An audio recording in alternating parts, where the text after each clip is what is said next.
Bago po tayo magumpisa, gusto ko po magpasalamat sa lahat ng masugid na sumusubaybay. Marami pong salamat sa inyong lahat. Lalo na po sa mga solid subscriber. At kung hindi ka pa nakasubscribe, pindutin ang button para sa ating story series. Marami din pong salamat sa mga masipag mag-share. Maligayang pagbisita at pagbabalik po sa ating munting channel. Narito na po ang karugtong ng ating istorya. Ika-115 na kabanata. Ang Night Market. Susan, sabihin mo kay Joe na huwag na papuntahin si Alex na may determinadong tingin. Tayo na lang dalawa. Rose, alam mo naman na mapanganib sa babae ang lumabas mag-isa sa gabi. Nag-aalalang wika ni Susan. Marami ng insidente ang nangyari sa mga babae. Inaatake sila at ang iba sa kanila ay namatay. Hindi ka ba natatakot? Nagsabi si Joe kay Alex na samahan tayo at protektahan. Ano ba ang mayroon doon na dapat nating ikatakot? Tanong ni Rose. Ang night market ay maraming tao, kaya hindi tayo nag-iisa. Pero dahil sa sinabi ni Susan, si Rose ay medyo kinabahan. Sa huli, pumayag si Rose. Sige na nga, wika nito, pero umasa na lang tayo na walang mangyaring gulo. Kung mayroon, baka tumakbo lang si Alex at iwanan tayo. Hindi ako naniniwala na ganoon siya, mabuting tao si Alex at tahimik. Hindi tayo ibibili ni Joe sa kanya kung wala siyang tiwala. Nakalimutan mo na ba, siya ang tumulong sa iyo sa insidente ng Berkeley Hotel. Isa pa huli na para pigilan siya. Nandoon na siya at hinihintay tayo, kaya hayaan muna na makasama natin siya. Kung ayaw mo sa kanya, huwag mo na lang siyang pansinin. Sige, magpapanggap na lang ako na hindi ko siya nakikita, wika ni Rose, habang nakarating na ang kanilang taxi. Ang night market ay isang lugar kung saan ang mga mamamayan ng New York ay nagre-relax at nagsasaya. Ang maraming mga food stall ay nakahelera. Nag-aalok ito ng mga iba't ibang uri ng mga pagkain. Ang food stall ay may maliit na signboard para sa kanilang advertisement ng kanilang tinda. Ang iba't ibang kulay ay nagliliwanag sa paligid, at ang mga tao ay sobrang abala. Nang makalabas na sina Susan at Rose ng taxi, na-excite sila sa masayang kapaligiran at mga amoy ng iba't ibang uri ng pagkain. Nang si Susan at Rose ay makikihalubilo na sa mga tao, si Alex ay naglakad palapit sa kanila at bumati ng may ngiti. Alex, nandito ka na pala, wika ni Susan, na nakangiti rin. Hindi siya naniniwala na mayaman ito, pero may magandang impression pa rin ito. Medyo mahirap lang talaga siya, pero siya ay mabuting tao. At itinuturing siyang kapatid ni Joe. Kaya kailangan din niyang pakisamahan ito. Umaasa si Rose na kapag nakita niya si Alex ay maiinis siya. Pero nang makita niya ito, nabigla siya, at ang tibok ng kanyang puso ay medyo bumilis. Hindi niya ito binati, at pasimple na nagpanggap na hindi niya ito nakita. Rose, nagsimula si Susan na ayusin ang mga bagay sa kanila. Pero hindi niya alam kung ano ang sasabihin. Sigurado siya na alam ni Alex kung bakit ganoon ang pagtrato ni Rose sa kanya. Okay lang, wika ni Alex, kalmadong ngumiti. Umaasa na siya na ganoon ang magiging ugali ni Rose. Mamasyal na tayo, wika ni Susan, at hinawakan ang braso ni Rose, at nagsimulang maglakad. Nakasunod si Alex sa likuran nila. Maraming masasarap na pagkain dito. Katulad ng inaasahan, nagpatuloy si Rose na parang wala si Alex.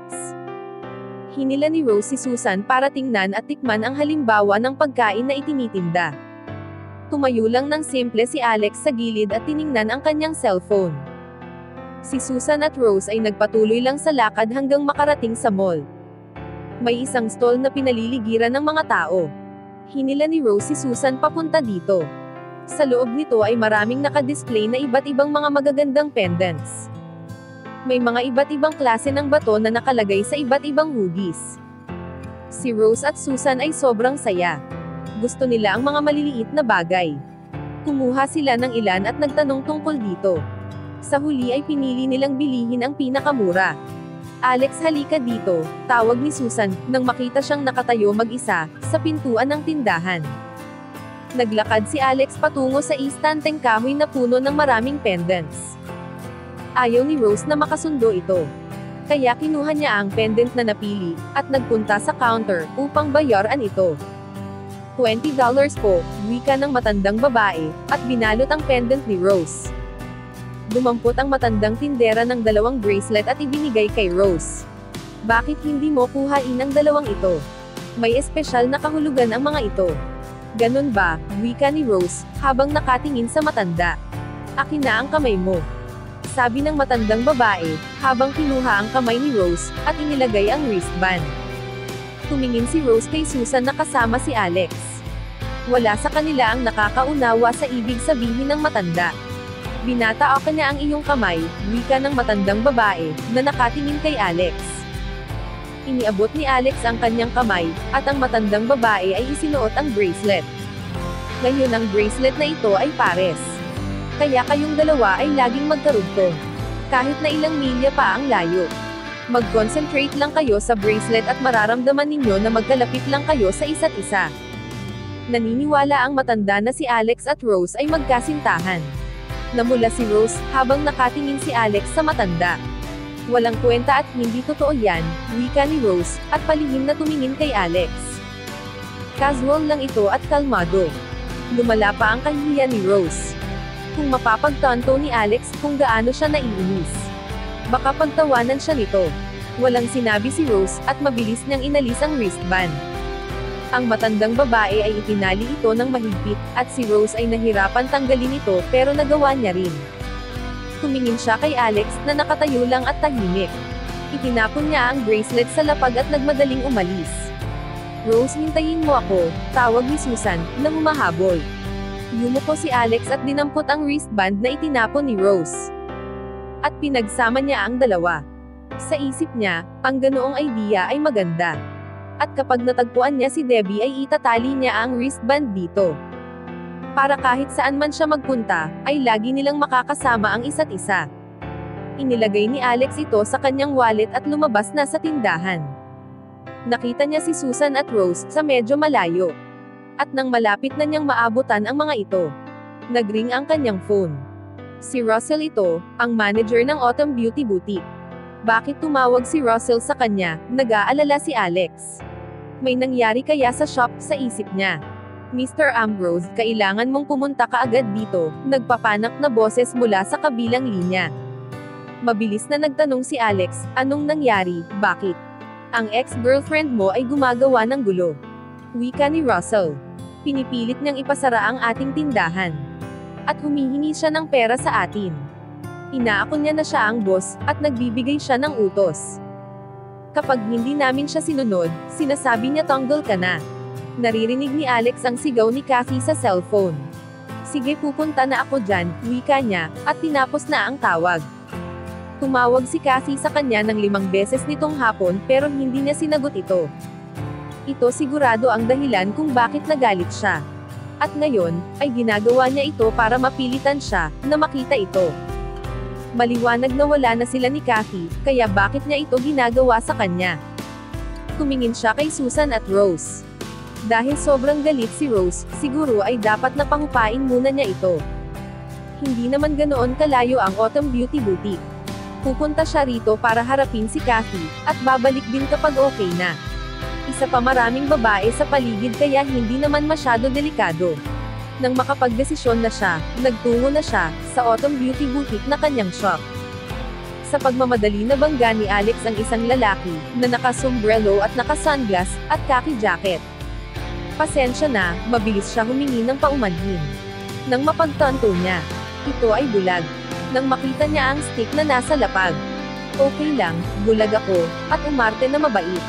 Nang pupulutin na ni Alex ang stick, mas nauna pa ang bulag makuha ito. Dinampot niya ito sa sarili, at naglakad palayo, hawak ang stick sa kanyang harapan. Sa isip ni Alex, bakit siya nagpapanggap na bulag? Kumukuha ba siya ng simpatya para magkapera?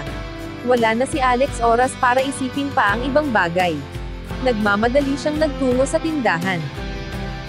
Nang makapasok si Alex sa loob, nakita niya agad si Kathy na parang nababaliw na. Sumisigaw ito, "Ako ang inyong boss. Kung hindi kayo makikinig sa akin, o subukan na palabasin ako. Tatanggalin ko kayo. Buksan niyo ang drawer at ibigay ninyo ang pera ko. Kailangan ko ito." Nakita ni Kathy ang lahat ay nakatingin sa pintuan. Kaya excited siyang humarap. Nang makita niya si Alex, tumigil siya at tumingin. Mabuti naman at nagpunta ka dito para makita ako. Nang pinalayas siya ni Simon sa reunion ng pamilya Phillips. Nagtago siya sa likod ng puno at nagmasid. Determinado siyang magpakasal sa mayamang pamilya Phillips. Pero hindi siya tinanggap ng mga ito, dahil sa nakaraang relasyon niya kay Alex. Si Simon ay walang awa siyang pinaalis sa party, at sinira ang kanyang pangarap na maging mayaman. At kasalanan nito lahat ni Alex. Kaya imbes na umalis, nagtago siya sa puno at papanoorin kung papaano paalisin si Alex ng pamilya Phillips. Pero hindi na niya inaasahan ang mga sumunod na nangyari. Hindi lang sa hindi napaalis si Alex, si Mr. Sharp na manager ng New York Exhibition Center, ay personal na nag-deliver ng Ferrari sa kanya. At ito ang pinakamahal na Ferrari na nagawa. Habang nanonood si Kathy, ay nakatakip ang kanyang kamay sa bibig, upang hindi makalikha ng anumang ingay. Nang sinadya ni Alex na sirain ang Ferrari na sasakyan ni Brian. Napagtanto ni Kathy na hindi siya isang mahirap katulad ng iniisip ng lahat. Kahit saan pagaling ang pera nito, hindi may kakaila na napakayaman nito, at ang pamilya Phillips na tinitingala niyang mayaman, ay baliwala kung ikukumpara sa kanya. Nang si Kathy ay naglakad pauwi sa Purple Down Lake. Nakikita niya sa kanyang isipan ang alaala na nagdadrive si Alex ng Ferrari. Alam niya na si Alex ay mas nag-aalala sa kanya ng gusto kaysa sa iba niyang girlfriend. Kung magsusumikap siya, mababawi niya si Alex. Sa isip niya, lagi itong sumusunod sa gusto niya, kaya kung hihingi siya ng tawad, ay siguradong papatawarin siya nito. Ika-116 na kabanata. Ang kidnapper. Tumawag ako sa iyo ng 5 beses, bakit hindi ka sumasagot? Naglakad si Kathy sa harapan ni Alex, at nagtanong ng may pagmamayabang.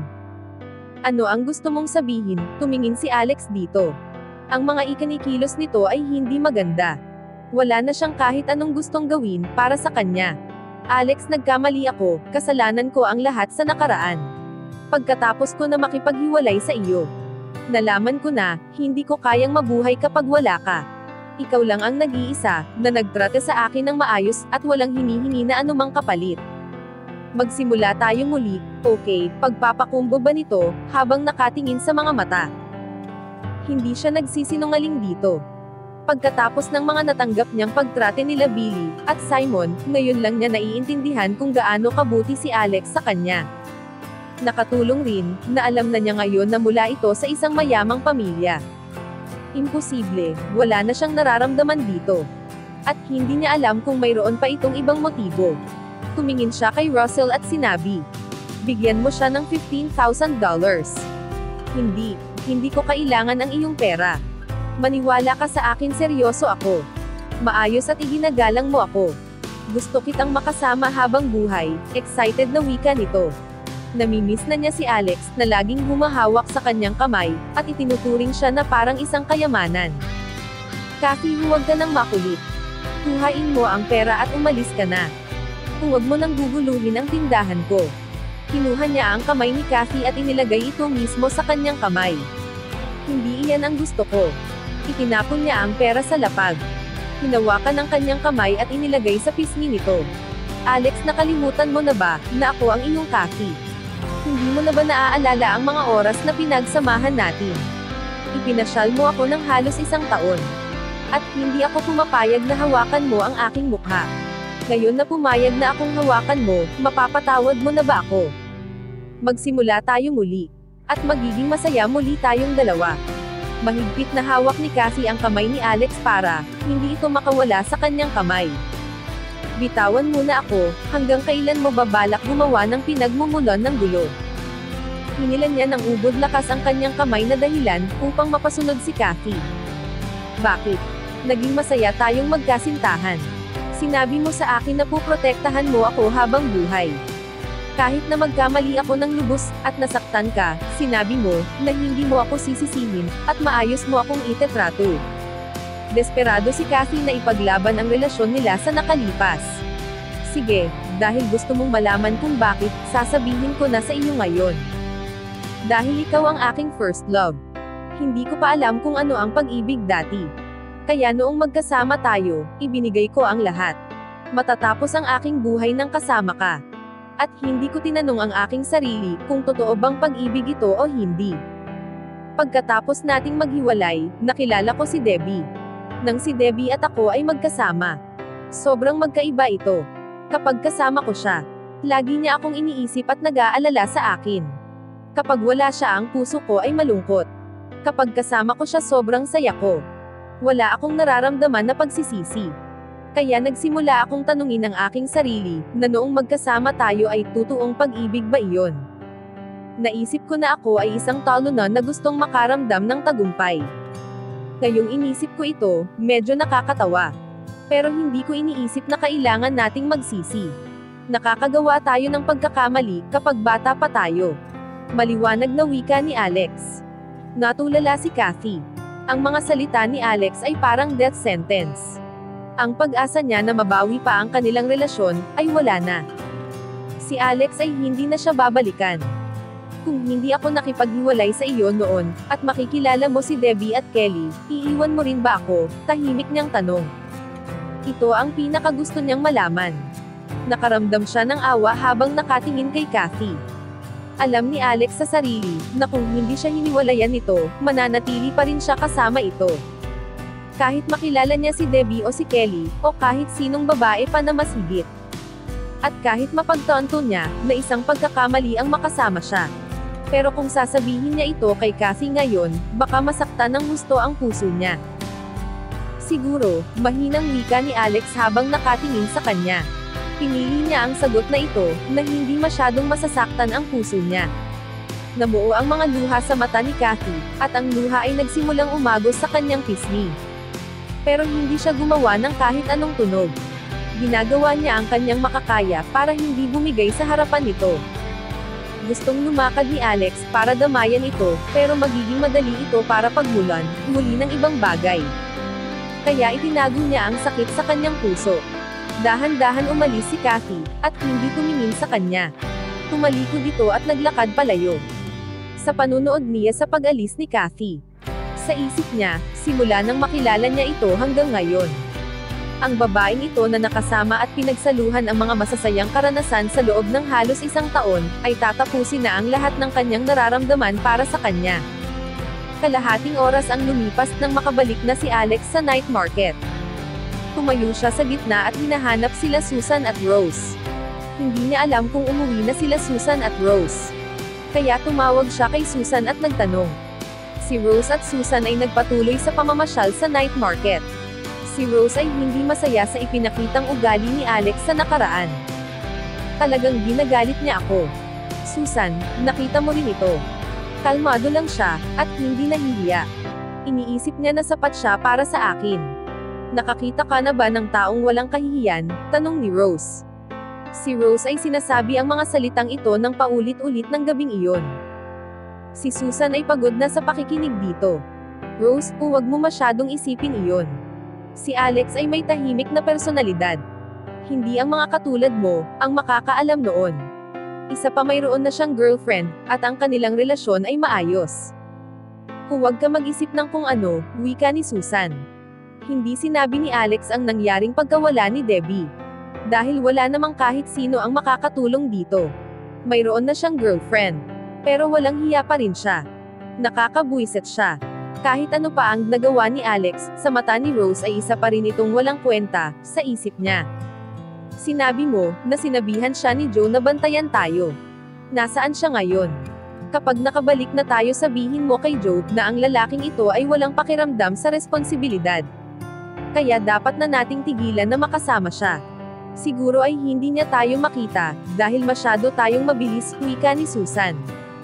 Pero naramdaman niya, nang magalit si Rose, umalis ito kaysa lumapit at magsalita ng ilang bagay. Habang naglalakad ang dalawang babae, hindi sila nagbigay ng atensyon kung saan sila patungo. Nabangga ni Rose ang isang lalaki na nakahiga sa lapag. Muntik muna akong mapatumbo, sigaw ni Rose. Maliit lamang siyang babae kaya, hindi mangyayari iyon. Rose, hindi mo ba nakikita? Siya ay, tara tulungan natin siya. Pagkatapos niyang marinig ang paliwanag ni Susan, doon lang napagtanto ni Rose na ang lalaki na nabangga niya ay bulag. Tumigil siya sa nararamdamang galit, at tinulungan si Susan, na itayo ang bulag na lalaki. Pasensya na, nagmamadaling wika ni Susan at Rose, sa bulag na lalaki. Okay lang wika ng lalaki. Mayroon ba kayong sore throat? Pagtatanong ni Rose, na may palaisipan na ekspresyon. Ang kanyang boses ay parang sa kabayo. Sa isip niya ang lalaki ay pamilyar. Pero ang kanyang mukha ay natatakpan ng sunglass at sombrero. Aalis na ako, sabi ng lalaki. Nang maglalakad na ang bulag na lalaki. Sa dami ng tao sa night market, siguradong may makakabangga sa kanya. Sandali lang, si Rose ay itinayo ang bulag na lalaki at tumingin kay Susan. Ano kaya kung tulungan natin siya makalabas sa night market? Tingnan mo, maraming tao. Sigurado na hindi magiging madali sa kanya ang paglabas. Sigurado, tumingin si Susan sa lalaki. Paano ang isang bulag na lalaki ay nakarating dito? Sige, sasamahan ka namin. Si Rose at Susan ay hinawakan ang kanyang braso habang naglalakad palabas sa night market. Nagpasalamat ito, na may mahinang boses. Sinabi niya, na susunduin siya ng kanyang kaibigan na may sasakyan, na nakaparada sa labas, sa gilid ng kalsada. Kaya nagpunta sila sa lokasyon. Mayroon isang Mercedes limousine. Habang ang dalawang babae ay namangha sa nakita. Ang kaibigan nito ay may susi ng sasakyan at binuksan ang pintuan. Mga binibini, maupo muna kayo sa sasakyan at magpahinga. Maraming salamat at inihatid ninyo ako, magalang na wika nito sa kanilang dalawa. Sige, pero hindi ko makita ang iyong kaibigan sa paligid. Si Susan at ako ay medyo nag-aalala na ikaw ay mag-isa. Si Rose ay napagod ng gusto sa paglalakad kaya gusto niyang magpahinga. Susan, maupo muna tayo sandali. Binuksan ni Rose ang likod ng sasakyan, at pumasok siya sa loob. Nakita niya ang bulag na lalaki, ay naghihintay pa rin sa labas. Sinabi nila, pumasok ka muna sa sasakyan sandali. Ang bulag na lalaki ay pasimple na tumango. Ang cellphone ni Susan ay nagring. Susan, nasaan kayo? Bakit hindi ko kayo makita? Tanong nito. Nasaan ba kayo? Naglalakad lang tayo sa night market, bakit hindi ko kayo makita? Si Susan ay medyo hindi rin masaya na kasama si Alex, at alam niya na ito ang may kasalanan. May problema ako. Nasaan na kayo? Pupunta ako dyan. Kinuha ni Rose ang cellphone kay Susan. Bakit mo ako sinusundan? Hindi ka namin kailangan. Umuwi ka na, malakas na sabi ni Rose. Sinabi sa akin ni Joe na bantayan kayong dalawa. Nasaan na kayo? Huwag ninyong hayaan na may mangyari sa inyong sarili, sabi niya. Umaasa ka na may mangyayari sa aming dalawa, tama. Bakit ano ang mangyayari? Kahit na may mangyari sa iyo, walang mangyayari sa aming dalawa, sarkastikong sabi ni Rose. Hindi kita iniinsulto, ang sinasabi ko, ay baka may mangyari na hindi maganda. Pagpapaliwanag ni Alex. Gusto kong sabihin ito sa iyo, kung may mangyayari man sa akin, wala ka nang pakialam dito. Pakiusap, huwag mo na akong guguluhin pa muli, wika nito. Kung iyan ang gusto mo, napatahimik na lang si Alex. Habang nakikipag-usap si Rose kay Alex. Ang bulag na lalaki ay tahimik na pumasok sa driver's seat. Bakit mo? Nakita ni Susan na ang bulag na lalaki ay inilagay ang susi at ini-start ang sasakyan. Ikaw, hindi ka bulag. Binuksan ni Susan ang pintuan, ngunit ito ay nakalock. Ang bulag na lalaki ay tumingin sa kanya. Ngayon niyo lang ba nalaman, wika nito na may masamang ngiti, at inalis ang sunglass at headcap. Lucille Brennan. Malakas na sumigaw si Rose. Ang taong nakaupo sa driver's seat ay si Lucille Brennan, na nagtangka sa kanyang pamilya. Ano ang nangyayari? Ang boses ni Alex mula sa kabilang linya. Kinuha ni Lucille ang cellphone sa kamay ni Rose, at pinutol ang tawag. Tumingin siya sa mga ito, at nagbigay ng masamang ngiti. Ika-117 na kabanata. Ang dead end. Rose, natatandaan mo pa ako? Si Lucille ay nagbigay ng malademonyong ngiti. Ano ang kailangan mo? Buksan mo ang pinto. Si Rose ay ginawa ang makakaya para mabuksan ang pinto, pero ito ay nakalock. Si Rose ay naniniwala na si Williams Chase, ang president ng New York Merchant Union, ang tumulong sa kanyang pamilya, para malutas ang problema, na dala ng pamilya nila Lucille Brennan. Ito ang nagbigay ng maraming confidence, at lakas ng loob, na magkaroon ng matapang na ugali, sa harapan ni Lucille. Sinampal siya ni Lucille. Hinawakan niya ang baba nito, at walang takat na sinabi. Ngayon ay nagpapanggap ka pa sa harapan ko. Sino ka sa palagay mo? Kahit itapon kita sa ilog, ano ang magagawa mo? Hinawakan niya ito ng walang takat. Iginalaw ni Rose ang kanyang leeg para umiwas na nagdulot ng pagdurugo sa gilid ng kanyang bibig. Rose, si Susan ay tiningnan siya ng may pag-aalala. May kakaiba siyang nararamdaman na may gagawing masama ito sa kanila. Hindi ka ba natatakot na baka si Williams Chase ay magdulot ng problema sa inyong pamilya? Si Rose ay ganap na natatakot. Pero hindi siya pwede kumilos ng bara-bara. Baka lalo pa itong magalit. At magdulot ng mas malalang problema sa kanila. Ginamit lang ni Rose ang pangalan ni President Chase para takutin si Lucille. Casual na tumingin si Lucille.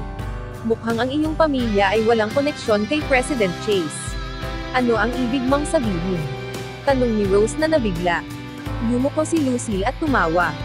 Kahit na ang kanyang pamilya ay humingi na ng paumanhin sa pamilya ni Rose. Hindi pa rin sila tinigilan ito. Nang sandaling iyon si President Chase ay nagbigay ng maraming pressure sa kanilang kumpanya at nagdulot ito ng maraming problema. Hindi naiintindihan ni Mr. Chase ang ibig sabihin ni Ken Stokes, at pinahirapan din ang pamilya nila Rose. Dahil sa mga sitwasyon ay hindi na maibabalik pa. Si Donald Brennan, na ama ni Lucille, ay nagdesisyon. Nagdesisyon sila na i-withdraw ang lahat ng asset ng kanilang pamilya sa New York, at maghanap na lang sa ibang lugar. Tumawag si Lucille, dahil siya at ang kanyang papa, ay naisip na nagkataon lang ang pagligtas ni Williams Chase sa pamilya nila Rose. Mukhang wala siyang alam sa mga sitwasyon na kahit ang kanyang pamilya ay inatake ni President Chase.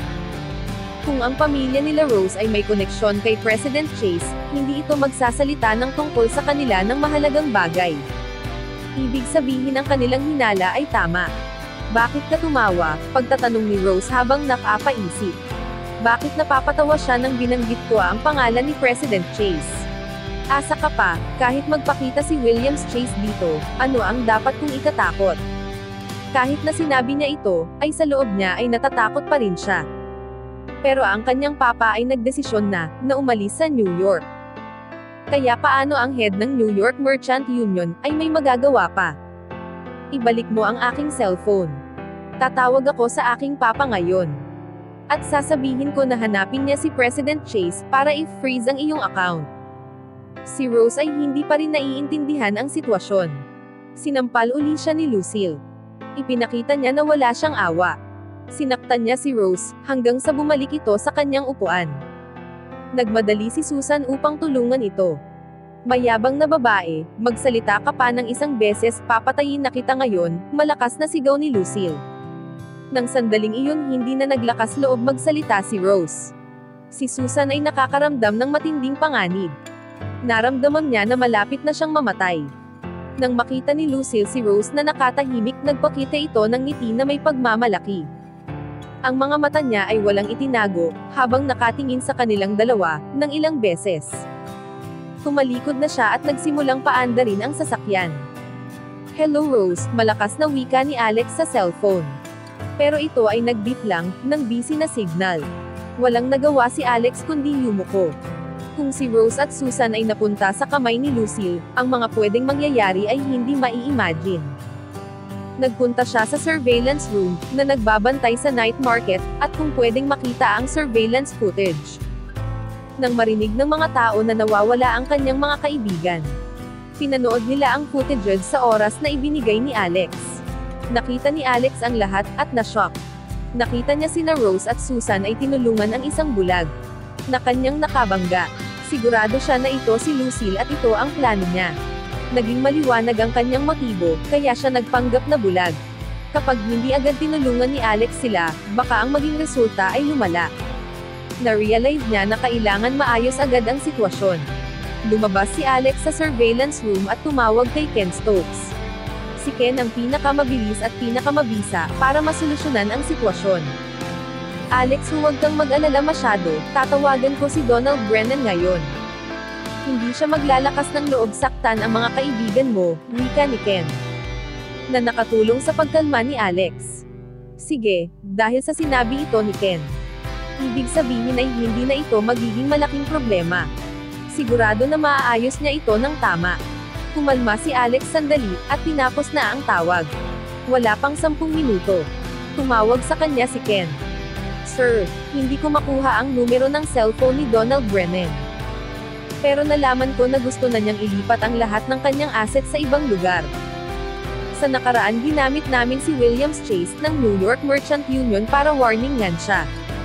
Mula noon, ang kanyang mga aksyon ay hindi na naging normal.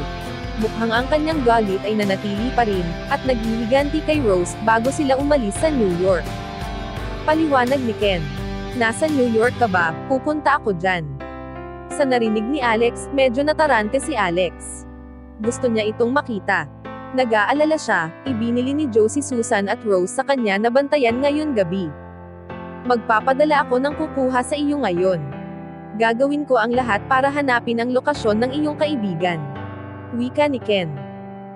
20 minutes ang nakalipas, isang itim na Maserati Levant ang huminto sa tapat ni Alex.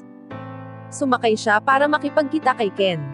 Nang sandali ring iyon, si Lucille ay dumating na rin sa maliit na hotel ng New York City. Inihinto ni Lucille ang sasakyan, at lumabas. Binuksan ang pinto at hinila si Rose at Susan. Itinali niya ito sa mga kamay at malakas na isinara ang pinto. Ang may-ari ng hotel ay pamilyar sa mukha ng kanilang pamilya. Binati na niya ito. Kahit may iba pang makakita sa kanila. Walang maglalakas loob na makikialam. "Pumasok kayo." Itinulak ni Lucille ang dalawang babae, at bumagsak sa lapag, at isinara ang pinto. Si Susan at Rose ay tumayo, at nakita nila ang isang matandang lalaki na kamukha ni Lucille, na mas matanda lang ng 30 years. "Dad, nagawa ko na rin sa wakas, nakuha ko na si Rose. At hindi ko inaasahan na may maisasama pa ako." Hindi na masama ang itsura niya. Lumakad si Lucille sa kanyang ama. Tumingin si Donald sa dalawang babae, at ngumiti. "Kapag nagsawa na ako, magpalit tayo." Mas masaya iyon, habang kumakamot sa kanyang baba. Ang ama at anak ay nagpalitan ng ngiti. Nang sandaling iyon si Donald ay hindi mukhang kagalang-galang na businessman. Nang makita ang ama at anak, si Susan at Rose ay natakot. Nasa sulok sila ng kwarto na parang maliliit na daga. Tulungan niyo kami," sigaw ni Susan sa abat ng kanyang makakaya, at gumaya na rin si Rose. "Hoy," sigaw ni Lucille, at lumapit sa dalawang babae. Sinampal si Rose at tapos ay si Susan. At tumigil sila sa pagsigaw. "Anak, bakit mo sila sinampal? Hayaan mo silang sumigaw." Si Donald ay nakangiti lang. Nakaupo ito sa kama at nagsisigarilyo. Nakatingin siya sa dalawang babae, na nakatingin din sa kanya ng may galit at takot. "Iniisip niyo na dahil sumigaw kayo, ay may lalapit para tumulong. Kung ayon ang inaasahan niyo. Para sabihin ko, nirentahan ko ang buong building na ito. At kahit buksan ko ang pinto, at sumigaw kayo, walang lalapit at mang-iistorbo. Naniniwala na kayo sa akin." Si Donald ay hindi nag-aalala kahit kaunti. Si Susan at Rose ay nawalan ng pag-asa. Ang kanilang mga binti ay nanginginig at halos manlamig na. Tumingin si Donald kay Lucille. "Huwag ka lang tumayo dyan, maligo ka na at magsisimula na tayo." Tumingin si Lucille sa kanyang ama, at ngumiti ng malademonyo, at nagtungo sa bathroom. Narinig ng mga babae ang tunog ng shower at ang pagbagsak ng mga tubig. "Kayo, ano ang balak ninyong gawin sa amin?" tanong nito na may nanginginig na boses. Ipinakita ni Donald ang kanyang ekspresyon, at sinabi, "Ang lalaki at babae ay nasa isang kwarto, ano sa palagay mo ang gagawin namin? Maglalaro ba ng board game?" Ang isip ni Susan ay nablangko, at ang kanyang buong katawan ay nanlalamig. Ang puso ni Rose ay tumitibok ng mabilis na parang countdown na ng kanyang buhay. Natapos na ang ingay ng tubig, parang hindi tumibok ang puso nila. Si Lucille ay lumabas at nagpupunas ng kanyang basang buhok, habang nakabalot ng tuwalya ang ibabang bahagi. Si Donald ay nagsimula na rin magtanggal ng damit. "Huwag, nagmamakaawa ako. Pakiusap, huwag," habang umiiyak si Rose. Lumuhod siya at nagmakaawa kay Lucille. "Pakiusap, pakawalan ninyo ako. Nagkamali ako, hindi na ako gagawa ng kahit ano. Pakawalan nyo na ako. Pakawalan nyo kami, magbabayad kami sa ibang paraan." Labag ito sa batas. Kahit alam niya na hindi ito gagana, nagmakaawa pa rin si Susan. Ngayon alam ko na nagsisi ka. Natatandaan mo pa ba kung paano mo ako ininsulto sa harap ng Angel Bar? Sumumpo ako sa sarili ko na gaganti ako balang araw. Pagkatapos ay itinapon ni Lucille ang towel kay Rose, at naglakad palapit dito. Huwag, si Rose ay umatras pero may dingding na sa kanyang likuran. Hinawakan ni Lucille ang kanyang baba, at idiniin ito ng malakas sa dingding. Lumapit pa siya ng husto sa muka nito, at inilabas ang demonyong tawa. Ipinikit ni Rose ang kanyang mata, at nararamdaman na mabibiktima siya. Nang maglalakad na si Donald patungo kay Susan, biglang nagring ang kanyang phone. Napatingin si Donald sa phone ng may pagtataka. Sinabi na niya sa may-ari ng hotel na magiging abo na siya sa magdamag. Kaya naman hindi tatawag ang hotel owner sa kanya. Kahit na may dapat silang pag-usapan, kakatok lang ito sa pinto. Sino ang tumatawag? Ang phone ay nakakonect lang sa loob ng hotel, sa isip niya. Si Donald ay naglakad patungo sa phone, at sinagot ang tawag. Mula sa kabilang linya, "Ako si Ken Stokes. Kung ano man ang ginagawa mo kay Miss Susan, ay itigil muna. Hanggang dito na lang po muna. Sana po, ay nagustuhan nyo ang ating story series. Sa mga bagong tagapakinig, mas okay po kung mag-uumpisa kayo sa episode 1. Maraming salamat po sa pakikinig. Pwede po bang humingi ng subscribe bilang pagsuporta sa ating munting channel. Hanggang sa susunod po muli. Stay safe and God bless.